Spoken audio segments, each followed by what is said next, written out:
भाई यह गलत है, प्लीज़ अपनी उंगली बाहर निकालो। मैं तुम्हारी बहन हूँ। मैं तुम्हें कितना शरीफ समझती थी, लेकिन भाई ने मेरी एक न सुनी और जो जो उसके मन में था वह सब उस रात भाई ने मेरे साथ किया। आखिर यह सब कैसे हुआ, वह सब बताऊंगी मैं आपको इस कहानी में। मैं पंजाब की रहने वाली हूँ। मेरा नाम सुमन है। मेरी उम्र 20 साल है। लोग कहते हैं कि मैं दिखने में काफ़ी अट्रैक्टिव हूँ और शायद इसलिए मोहल्ले के लड़के अक्सर मुझे लेकर बातें करते हैं। मेरा परिवार बहुत छोटा है। मैं, मेरा छोटा भाई और मम्मी। पापा का निधन तब हो गया था जब मैं 10 साल की थी। मम्मी को पापा की जगह पोस्ट ऑफिस में नौकरी मिल गई और उन्होंने हम दोनों को पाला।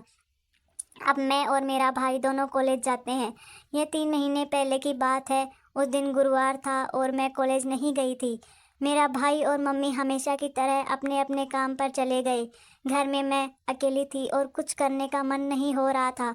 मैं यूट्यूब पर कहानी पढ़ने लगी, शायद कुछ दिल बहल जाए। तभी मम्मी का फ़ोन आया और उन्होंने कहा, आज मुझे आने में देर हो सकती है। मैंने कहा, ठीक है मम्मी, आप आराम से आओ। उसके बाद न जाने क्यों मन बहुत खाली खाली सा लगने लगा। मैं बेड पर लेट गई और कब मुझे नींद आ गई पता नहीं चला। अचानक से मेरी नींद खुली पर मैं हिली नहीं। मुझे लगा जैसे कोई मेरे पास बैठा हुआ है। मुझे महसूस हुआ कि कोई धीरे धीरे अपनी उंगली से मुझे टच कर रहा है। पहले तो मुझे समझ नहीं आया कि यह क्या हो रहा है, लेकिन जैसे ही मैंने हल्की सी अपनी आंखें खोली, मैं अंदर तक हिल गई। मेरा छोटा भाई, जिसे मैं हमेशा मासूम और शरीफ समझती थी, वहीं मेरे पास बैठा था। मुझे यकीन नहीं हो रहा था कि यह सब वही कर रहा है।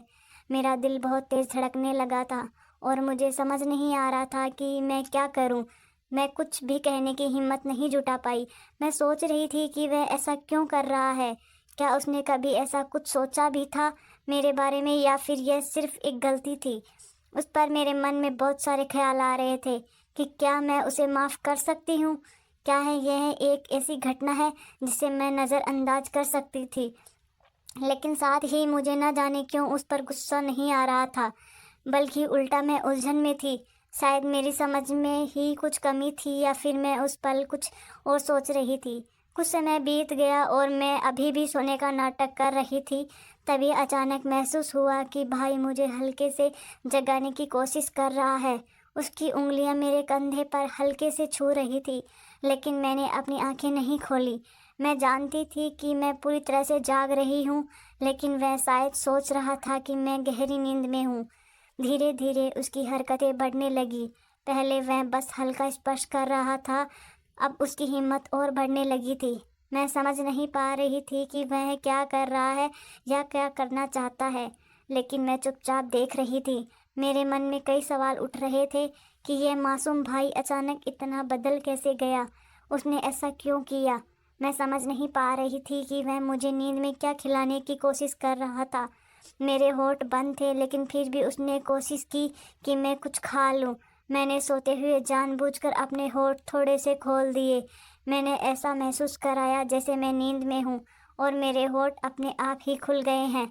उस पल मेरे अंदर एक अजीब सी घबराहट थी, लेकिन मैंने उसे जाहिर नहीं होने दिया। अचानक मेरे फ़ोन की घंटी बजने लगी। उस आवाज़ से माहौल पूरी तरह बदल गया। भाई तुरंत डर गया और घबरा कर दूर हट गया। वह इतनी तेज़ी से उठा कि मैं समझ गई उसके दिमाग में भी डर था कि कहीं मैं जग ना जाऊं। मैंने फ़ोन उठाया तो देखा वह मेरे बॉयफ्रेंड का कॉल था। इसको भी इसी समय कॉल करना था। मैंने मन ही मन सोचा। मैंने फ़ोन उठाकर बड़ी मुश्किल से अपने बॉयफ्रेंड को समझाया कि मैं घर के काम में बिजी हूँ। उसका मूड भी शायद कुछ और बातें करने का था, लेकिन मैंने जल्दी से कॉल कट किया। अब मेरा ध्यान फिर से भाई की तरफ था, लेकिन मैं कमरे में चला गया और मैं सोचने लगी, क्या मैं उससे इस बारे में बात करूं या इसे अनदेखा कर दूं। बहुत देर तक मैं अपने विचारों में उलझी रही। मैंने सोचा कि अगर मैं इस पर कुछ नहीं कहूँगी तो शायद ये घटना फिर से हो सकती है, लेकिन अगर मैं उसे कुछ कहती हूँ तो हमारे बीच का रिश्ता हमेशा के लिए बदल जाएगा।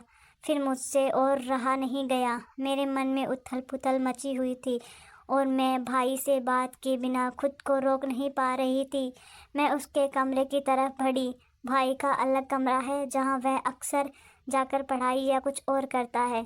मुझे समझ नहीं आ रहा था कि मैं उसे क्या कहूँगी या किसी तरह इस पूरे वाक़ये का सामना करूँगी।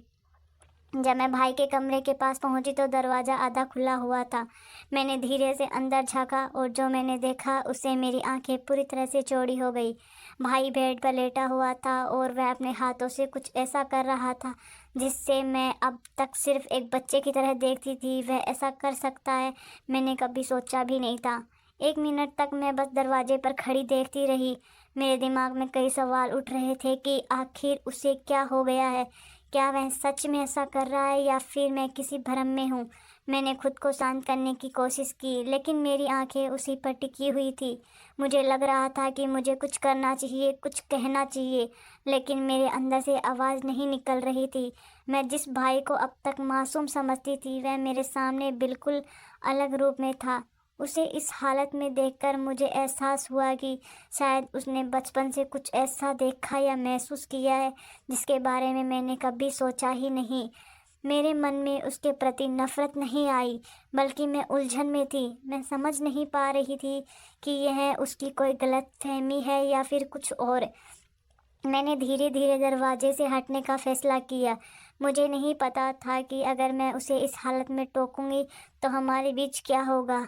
मैं मन ही मन सोचने लगी कि उसने मेरे साथ कुछ गलत कर दिया तो उतने में उसने मुझे देख लिया और वही हुआ जिसका मुझे डर था। भाई को मुझे देखकर रहा नहीं गया और उसने मेरे पास आकर वह किया जो उसे न जाने कितने दिनों से करने की तमन्ना थी। अगर आप जानना चाहते हैं कि आगे क्या हुआ तो मेरे साथ जुड़िए कल कहानी में। दिलचस्पी और भी बढ़ने वाली है और यदि आप इसे बिल्कुल भी मिस नहीं करना चाहते तो अभी चैनल को सब्सक्राइब करें ताकि हर अपडेट आप तक सबसे पहले पहुंचे। मैं आपकी प्यारी दोस्त, मिलेंगे अगले वीडियो में। धन्यवाद।